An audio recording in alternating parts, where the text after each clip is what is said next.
When I got kidnapped, David was with his new girlfriend Vivian, watching the sunrise. Casually, he told the kidnappers, "Tie her up, no rush to rescue her. It'll teach her a lesson, and she'll stop bothering me." That's good. Trying to survive, I decided to take the lead. I took off my clothes and embraced the kidnapper, shivering as I pleaded, "I'll behave. Please don't kill me." Eventually, David finally thought about rescuing me. The head kidnapper laughed, looking down at my sleeping form in his arms. "She's exhausted. Not sure she can even walk away with you." The sound of waves crashed against the speakers, echoing through the rundown warehouse. David's voice came through, lazy with a slight drunken slur.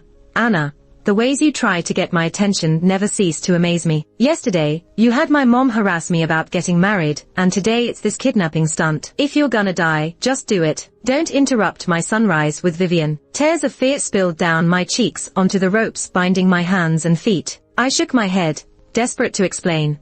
"I'm not pretending, not making this up. I have no clue why your mom suddenly went to the press about our engagement. Please, just believe me this once and come save me." "Okay, save you? Sure, why not?" David replied indifferently. 50 million, right? I'll pay." Hearing this, the kidnapper immediately chimed in. 5 hours, Boston, cash in hand. "Forget about the girl." David's voice oozed with disdain and mockery.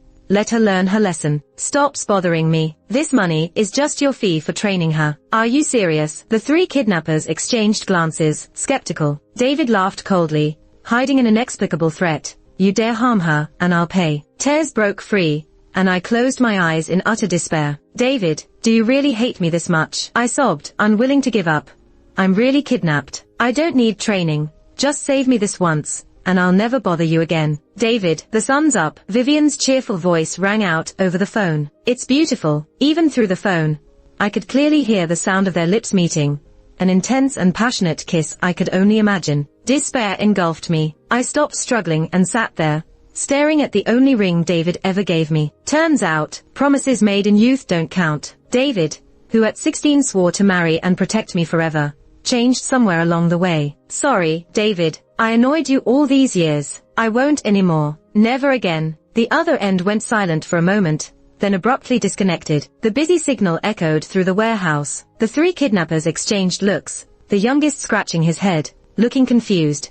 "Gary, does David want to rescue her or not? Isn't 'if you dare harm her' kind of a threat?" The man called Gary gritted his teeth. "Who cares what he means? We just want the money." "She's David's officially acknowledged fiancé from the news. We film her, and David won't dare back out." Gary pulled out a white handkerchief, gripped my head, and covered my nose with it. A strange scent filled my nostrils, making me dizzy. My shirt was roughly torn, and Gary's determined voice came from above. "No more talking. Let's have some fun with her." "But Gary," the young one hesitated, "we were just gonna hold her for 2 days. Now David's not in a rush to get her. What if Eric finds out?" Gary angrily flicked away his cigarette. "And if he does, do you really think Eric will punish us? He's just putting on a show. Eric's been in the underworld too long to give up his lifestyle for redemption. Think, if we get caught, we hand her to Eric. He's got better ways of teaching than we do." "Oh, is that so?" The warehouse door suddenly opened. A tall man in a black coat strode in, followed by burly bodyguards. His light eyes swept over them, chuckling.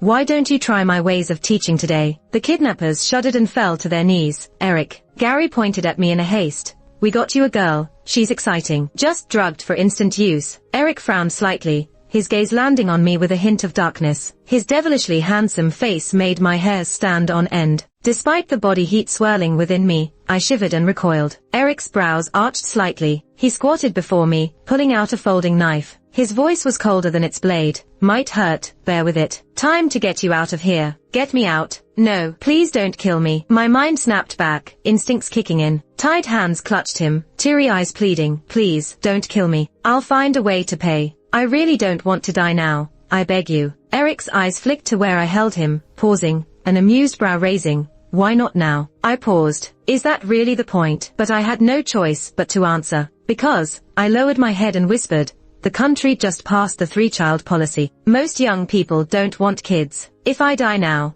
I might end up in an older family that does. I haven't lived enough yet. Now's really not a good time." Eric's expression froze, his lips twitching with a hint of a smile. I didn't notice, overwhelmed by the heat within me. My survival instincts calculated my odds, and I took a gamble, lightly kissing Eric's lips.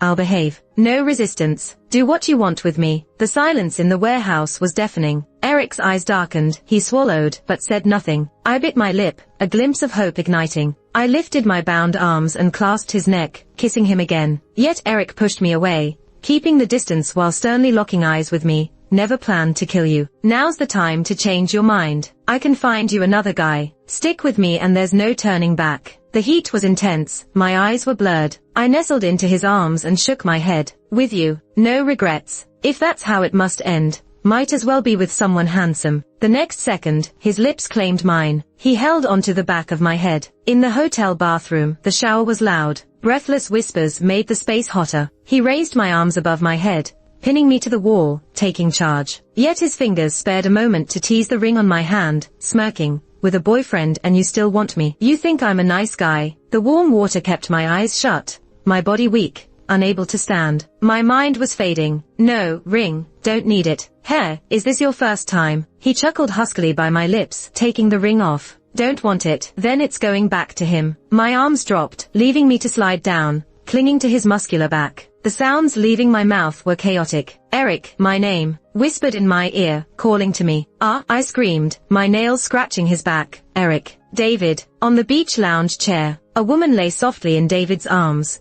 protesting his distraction. Then she moved to kiss him. David turned his head away, looking at the phone on the table that hadn't buzzed for hours. He frowned. Anna, call again. Call one more time, and I'll believe you. 20 phone checks over 4 hours. Is it that intense? If you really care, just go see her. Nearby on another lounger, his friend Jenny saw his behavior, shaking her head in resignation. You proposed one line when you were young, stirring her heart. Grew up to dump her heartlessly, annoyed by her attention. Now, your reputation precedes you. Your mom's worried, hoping the media will make you settle and marry. Very normal. Doesn't have to be Anna's doing. I've warned you countless times. People grow cold. No one waits forever. You think the credit from your younger self won't run dry. Don't wait until she's really gone to regret it. David's fingers paused slightly, looking down and silent for a bit, then just muttered coldly. I won't regret it. Tie yourself to one person for life. Too boring. I'd rather she leaves already. Stop clinging with old feelings from when we were teens. It's a pain. Jenny frowned at his words, about to say more.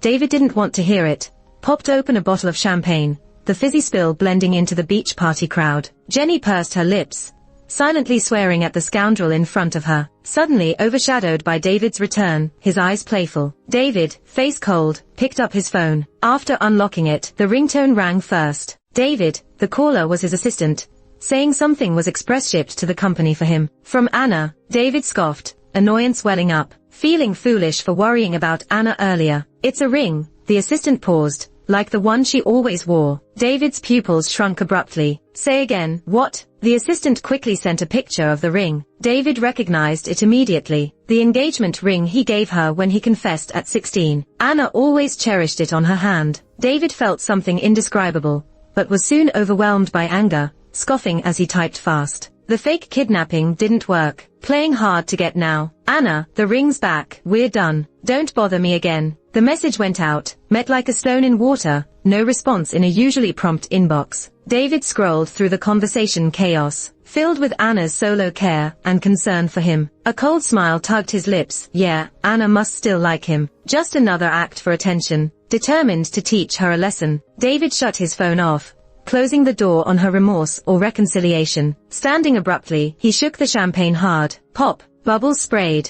David smashed the bottle down, turning to embrace the woman beside him, laughing wildly. I'm in a great mood today. Break out the drinks. The next day, I woke up. Eric wasn't in the room. It was my first time being kidnapped, not sure of the protocol, after sleeping with the gang leader. Should I wait to be ransomed, or am I now his for life? Or maybe, looking at the empty room and free limbs, I wondered if I should just try leaving quietly. The clothes were scattered, shirt and stockings torn beyond repair. I picked Eric's big shirt and tiptoed towards the door. From the balcony, Eric's amused chuckle suddenly echoed. Those three are loyal to you, not me. Under my rule, they're rebels, still loyal to you. A good beating's light punishment. The balcony door swung open, Eric stepping out, oblivious to me by the door. His phone moved slightly from his ear, as the other end cursed. A colder smile crept on Eric's face. Dad, don't forget, the company listens to me now. Mess with my rules, even scattered ashes won't spare them. Better not get angry. Hang up without waiting. Eric finally noticed me, held a sarcastic smile after his brief surprise, ate me up and now wanna run away. Startled, I shook my head quickly. No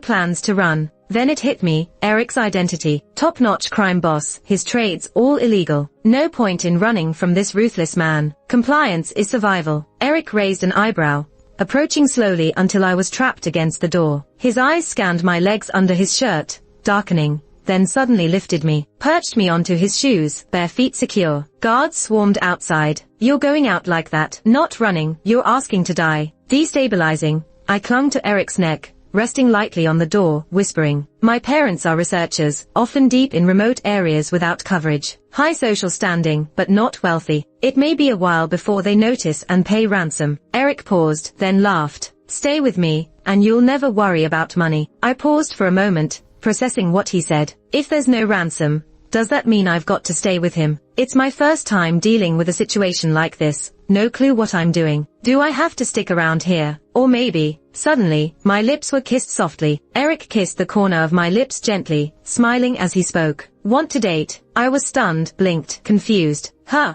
Then I was lifted off my feet. Eric held me and gently laid me on the bed. He whispered with a low chuckle, let's go with the dating flow. David finally turned his phone on 3 days later. 3 days of wild partying. The whole villa looked like a tornado had hit it, leaving behind just chaos and a sense of faded debauchery. The phone was even found buried in the couch. David hit the power button, collapsed onto the sofa, and snorted, waiting for all the notification sounds to finish. So many messages, but they're all from Anna. Every day, about the littlest things, she got to message him. Annoying. Wouldn't be surprised if she's got a novel worth of texts this time. Finally, the notification stopped, and David tapped on the screen, right as a call came in, and he accidentally answered it. Caller ID said it was his mom. Probably Anna brought her in to try smoothing things over again. David frowned, about to speak, but his mom's anxious voice came through first. Son, have you been able to contact Anna? She hasn't returned my messages for 3 days now. Is something wrong? 7/10 of the buzz wore off instantly. David shot up from the couch, frowning harder. Couldn't reach her. Out of nowhere,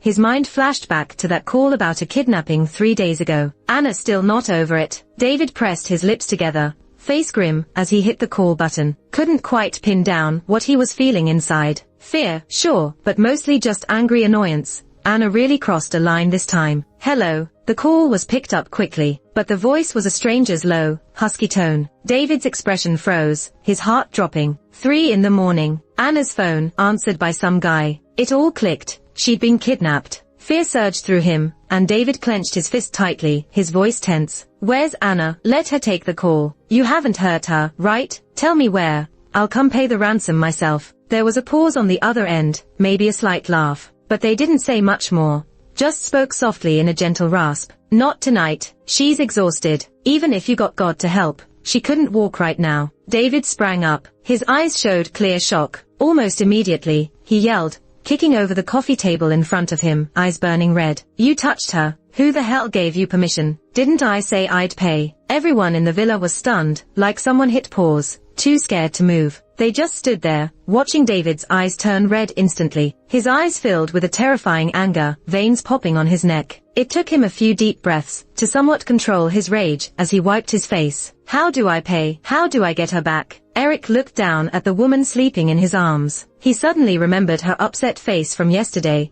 when she said she didn't have ransom money. A slight smile formed on his lips. 50 million, just put it on her card. I found out the next morning that I'd been bailed out. Eric stood by the bed, calmly buttoning his shirt sleeves. He seemed unfazed, casually handing me my fully charged phone. It got sent back last night. It's fixed now. You fell asleep, so I took a call from your ex for you. Snagged you 50 million in spending money. My eyes widened, holding my phone in a daze. When I saw over 100 missed calls, I was flabbergasted. They were all from David. Eric noticed the number 2, raised an eyebrow. Maybe I'm just too good at chatting. He seemed pretty keen. What?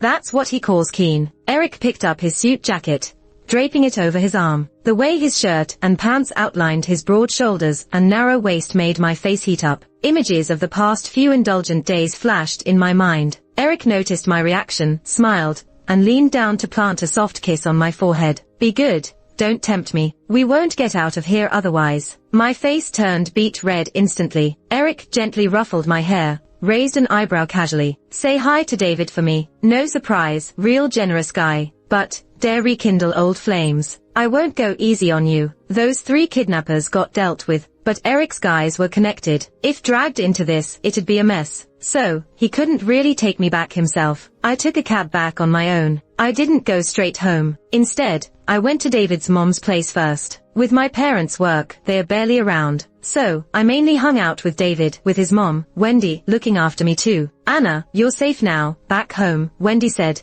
tearing up, holding my hand, looking guilt-ridden. David sat on the opposite couch, unusually silent. Ever since I walked in, he didn't stop watching. His dark eyes, marked with red, filled with a dreadful gloom. Wendy called him, but got no response. She ignored him after that, and, while wiping her tears, apologized to me. Anna, I'm really sorry. It's all my fault. I just wanted to get David to marry you quickly. Never thought it'd make kidnappers target you. Thank goodness it was just money they wanted. If they'd really hurt you, how could I face your parents? There was a loud thud from the sofa. David, who'd been silent until now, suddenly shot up.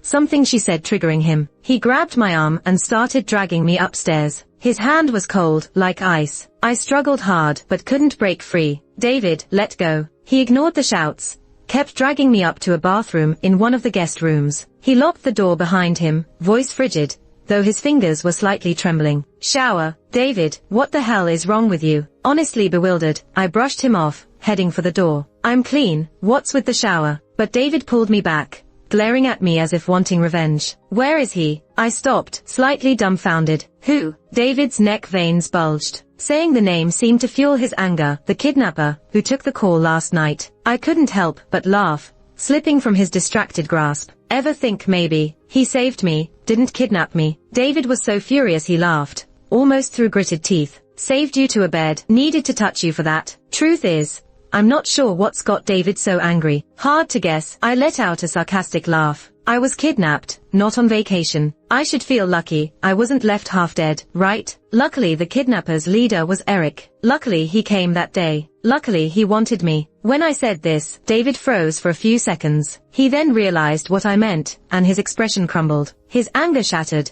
turning into helplessness in his eyes. I didn't think it was real. I just thought you were acting. I thought they were hired by you to force me into marriage. If I had known. I chuckled, interrupting him, and recalling that day, felt a dead calmness inside. You didn't know. Didn't you say you'd give them 50 million as a thank you for teaching me a lesson? A kidnapping that should have been resolved with money. Because of your words, it became a lesson for me. If I hadn't been rescued, I'd probably have been humiliated and had countless shameful videos taken of me. David, congrats. I've really learned my lesson. I won't cling to you anymore. David's expression froze. His eyes showed a color of defeat, like all his anger had been extinguished. He clenched his jaw slightly, struggling with himself, and finally managed to speak. Forget it, Anna. Forget the kidnapping. Forget that guy. Forget what happened between you two. He abruptly stopped speaking. David's lips trembled, but he couldn't finish the sentence. He took a deep breath, turning his face away, and softened his tone. Just pretend none of it happened. If you want to marry me, you can. I can offer everything but love and fidelity. For a moment, I questioned if I heard wrong. Did David just say something human? Did he forget it was him who pursued me? He proposed when he was 16, not 6. Then he casually broke his promises as an adult. He didn't consider how I'd deal with a heart given to him,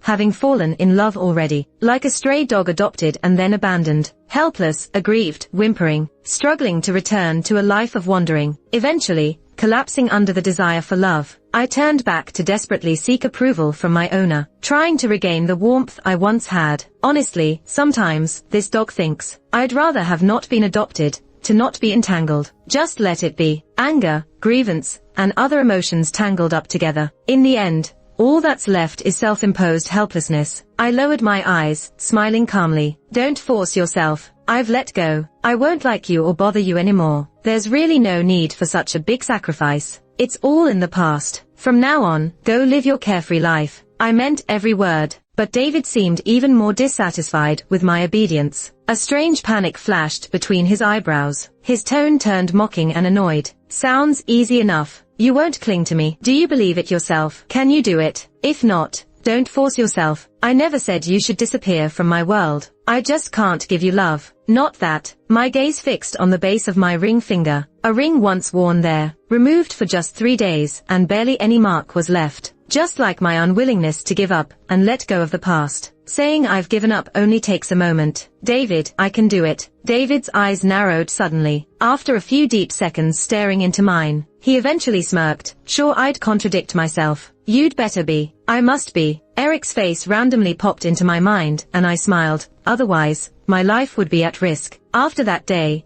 I kept my promise and distanced myself as much as possible from David. No longer did I send him random interesting stuff anytime, anywhere. Nor did I concern myself with his closeness or flirtations with others. I also didn't show up in front of him unnecessarily. I even skipped friends' gatherings if he was present. During this time, Wendy noticed my detachment and messaged me a few times. But eventually, he understood my stance and sighed. It seems we were never meant to be. About a month later, on Christmas Day, Jenny came to my pottery studio. Watching me calmly instruct the students, he raised an eyebrow and smiled. Anna, are you serious this time? You're really done with that awful guy? I clicked my tongue, glancing at him. Why aren't you at home with your wife on this holiday, instead of wandering here? Aren't you worried she'll leave after you finally won her back? Jenny's smile vanished immediately, and he lightly tossed a little clay ball at my apron. I'm here to check on you, and this is how you treat me. After saying that, he lost interest, patted the dust off his hands, and got down from the chair. He placed a handwritten invitation on the table. The light pink paper had a graceful handwritten script, clearly written by his wife, who practiced calligraphy. I'm celebrating my 3rd wedding anniversary. Anyway,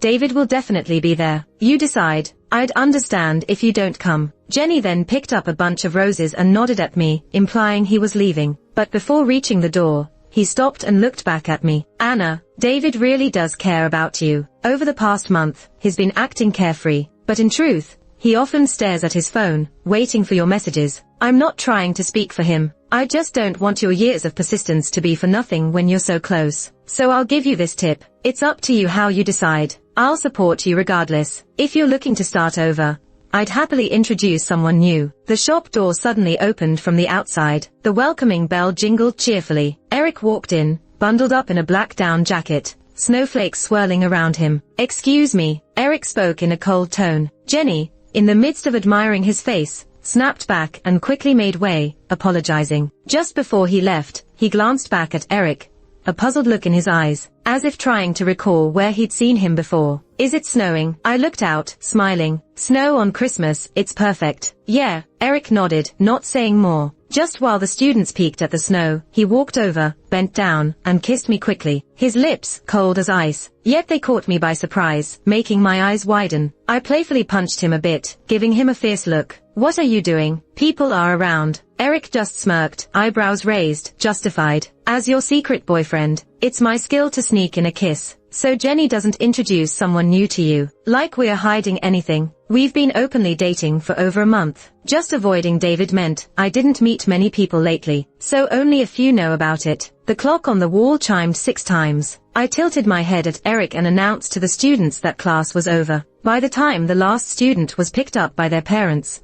it was already completely dark outside. Holiday lights on the street were glowing, with snowflakes falling around them, adding a romantic touch. Eric came up from behind and wrapped me in his arms. He whispered in my ear with a magnetic voice. Everything's set. How about a date, girlfriend? This guy, seriously. At 10:10 p.m., I updated my rarely active social media. Merry Christmas, Tio. That certain someone who's been pushing for an announcement. Attached was a picture of our hands intertwined. Jenny finally recalled who Eric was. Eric, who at 25 took over as the youngest leader of C Group. The day he took charge, he declared he would shut down his dad's shady business and ordered the company to do only legal activities. In just 6 months, he propelled the zero-start C Group into the top 15 enterprises, all on his own. How did a character like that end up at Anna's little pottery studio? Surely he wasn't there to learn the craft, right? My phone buzzed with the chat group blowing up. Whoa, Anna made it official. And check it, the background when they're holding hands is a bed. It's 10 p.m. Are they living together now? With David? Nope.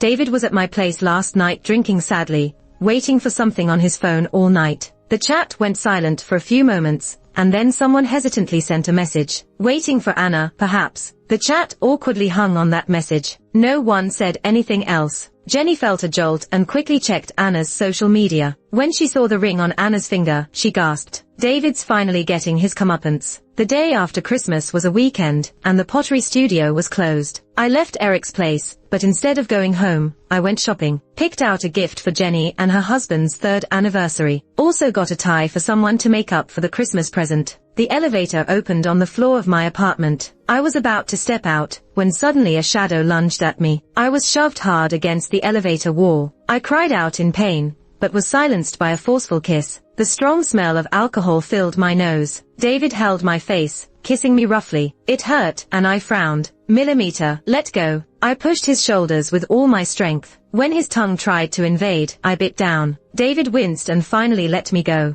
I wasted no time and ran, but as soon as I took a step, my wrist was yanked back. What are you running for? I'm not going to eat you. David held on tight and yelled. I swung my arm and hurled all the gift boxes at his head. Are you out of your mind? Yes. David kicked the boxes on the floor, breathing heavily, his eyes fixed on my ring finger, as if he might pounce and snap my neck. Where were you last night? Why didn't you come home? I felt baffled. Where I go is none of your business, isn't it? David's body shook, and he wiped his face with his hand, his eyes fierce. Who is he? Familiar question. I looked at him quietly but didn't answer. David seemed to realize, and his face turned pale. Whether from being drunk or something else, he swayed slightly and braced the wall. Did he force you? No, we're just together. David closed his eyes, hiding the crack beneath. Break up with him. Weren't you wanting to be with me? All right, we can be together. Break it off with him, and I'll pretend none of this ever happened. David sighed, like a man giving in to invisible forces. Anna, you win. I've missed you. We be together,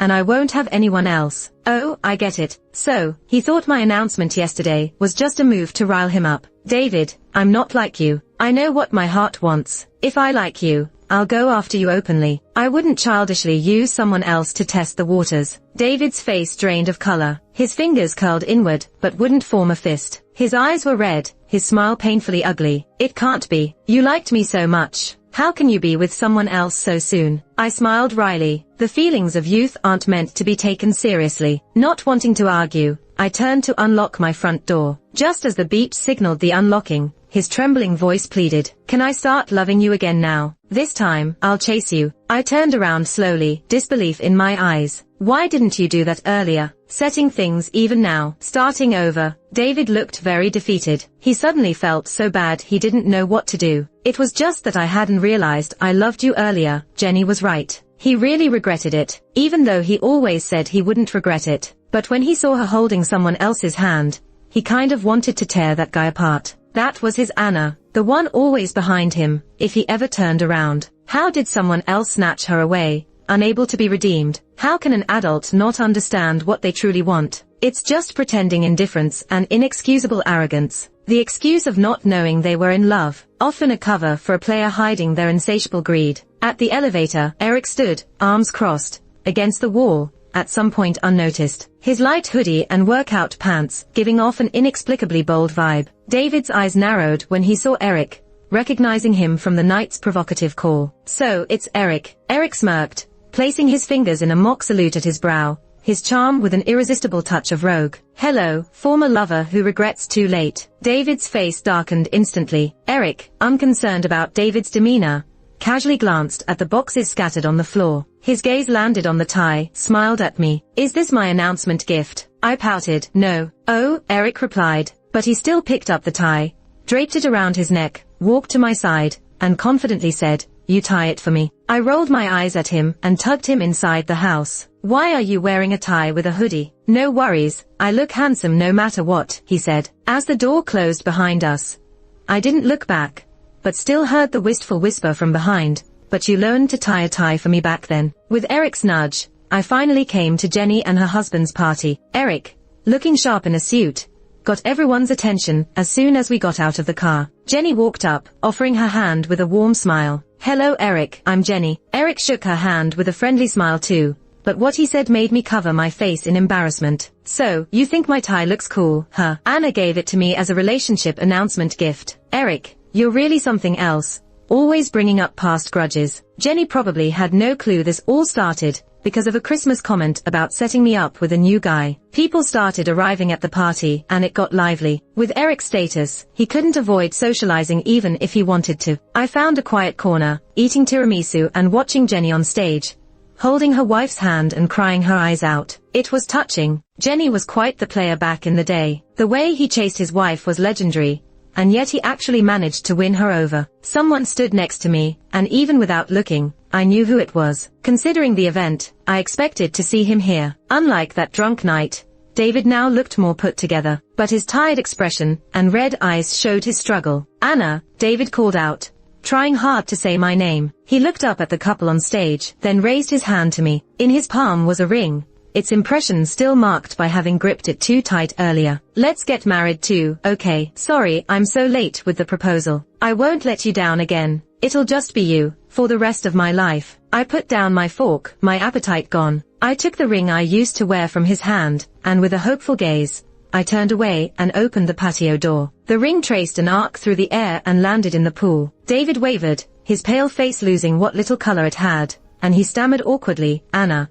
I was wrong. I really know I was wrong. I didn't appreciate what I had before, and I was an idiot. I'm changing. I'm trying to win you back. But you deleted me." David still winces at the hopeless feeling of seeing that message and realizing I'd cut him off. He finally found a way to reach me, just to see his hopes dashed by a red exclamation mark. "Anna, I'm not asking you to forgive and accept me right now. Just, at least, leave me a way to make it up and pursue you again, okay? Take a left at the door." A cold chuckle cut through the air. Before I realized it, I was enveloped in a firm, warm embrace. Eric held me possessively and smugly raised an eyebrow at David. "How about checking out the crematorium? I'll pick up your ashes later." With David stirring things up, Eric and I thought it best to leave early, not wanting to disrupt the party any further. We said a quick goodbye and headed out. "Not going home?" I asked, slightly puzzled as Eric looked down at a map. "Nah, I'm in a good mood today. I'm taking you to the beach to watch the sunrise." I trusted him. He meant sunrise, but didn't mention how it would start with us making out in the car. Caught in the moment's passion, at the height of intimacy, Eric lifted my hand. I felt a brief coolness on my ring finger. I was clear-headed for just a second, before I was lost again, in our fingers interlaced. Jenny's call came just as dawn was breaking. I lay spent against Eric's chest, my voice still tinted with sleep. "What's up, Jenny?" But it wasn't Jenny on the phone. It was another mutual friend. "Anna, come see David. He spent hours in the pool trying to retrieve the ring you threw away. It's winter. He collapsed once he got out, and he's now in the hospital barely hanging on. You grew up together, after all. You should come see him." I pressed my lips together at that, then calmly said, "Is he awake? If he's conscious, pass him the phone." There was silence for about 10 seconds. Then David's weak, hoarse voice softly cried out, "Anna, I found the ring. I found it. Can you?" "David," I calmly interrupted him. "You really have a lot of ways to pester me now, huh? Stop wasting time on pointless things, and don't ruin me and Eric's sunrise." On the other end, the line abruptly quieted. I too froze, because I'd just looked down. My eyes fell on the ring now adorning my finger. In the sudden burst of sunlight, it sparkled brilliantly. Eric wrapped an arm around my waist, pulling me into his hold, brushing his fingers over the ring. "Wearing my ring means you're my wife now. If you dare run away," he teased. I smiled mischievously, my eyebrow arching. "I'll scatter your ashes myself."